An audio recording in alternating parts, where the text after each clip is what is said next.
Hallelujah, praise the lord. ఎలా ఉన్నారు? ప్రభు నామమున మీ అందరికీ వందనాలు. చూడండి, ఈరోజు మన దేవుడు మనతో మాట్లాడే మాట ఏదో చూద్దామా? సామెతల గ్రంథము 14వ అధ్యాయము 22వ వచనం. Proverbs chapter 14 verse 22. If you plan to do evil, you will be lost. If you plan to do good, you will receive unfailing love and faithfulness. కీడు కల్పించేవారు తప్పిపోవుదురు, మేలు కల్పించేవారు కృపా సత్యములను నొందుదురు.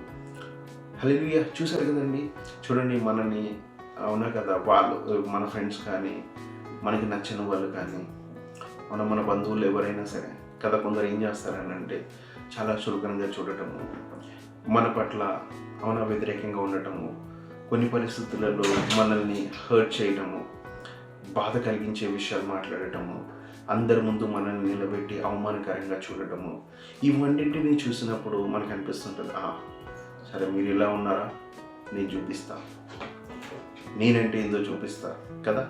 ఒక్కోసారి మనకు అనిపిస్తూ ఉంటుంది కదా, మన పరిస్థితులను బట్టి ఆ మూమెంట్లో, ఎందుకంటే మనకున్న బాధ అవన్నిటిని కదా. వీళ్ళు ఏంటంటే కొన్ని మనల్ని ఆ పొజిషన్లో పెట్టేసి కదా, మనం ఎవరికి చెప్పుకోలేము, ఒక్కలమే వచ్చి ఏడ్చుకుంటూ, ఆ గదిలో ఏడ్చుకుంటూ కదా, ఎవరితో మాట్లాడలేము. అప్పుడప్పుడు అనిపిస్తుంటుంది కదా, ఒక్కోసారి ప్రేయర్లో కూడా సరిగా మనం కూర్చోలేము.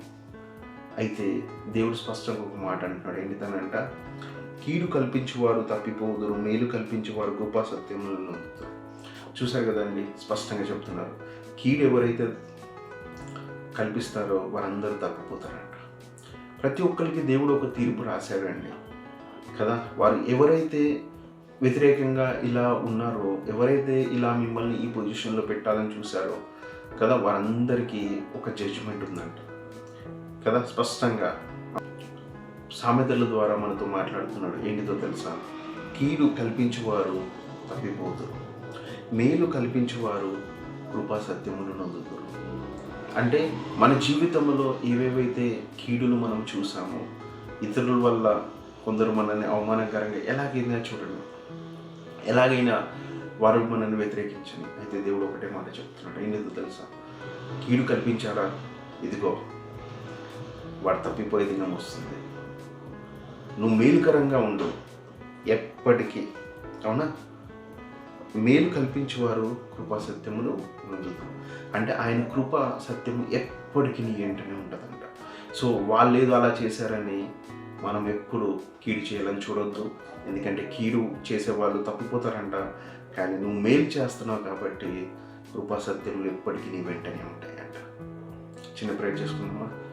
థ్యాంక్ యూ లార్డ్ జీసస్, సర్వశక్తిగా యేసయ్య. అవును తండ్రి, నీ బిడ్డల పట్ల మీరు తోడుగా ఉండి, ఎవరైతే కీడు చేశారో తండ్రి, నీ బిడ్డలకి ఉన్న వ్యతిరేకులు ఉన్న ప్రతి ఒక్కరితో మీరు మాట్లాడి నీ యొక్క గొప్ప కార్యము తండ్రి నీ బిడ్డల పట్ల చేసి, వీరిని ప్రభా కృపా సత్యములో నడిపించి, ప్రతి విషయంలో నీ కాపుదలనిచ్చి మీరు తోడుగా యేసు నామమున నేను ప్రార్థిస్తున్నాను తండ్రి.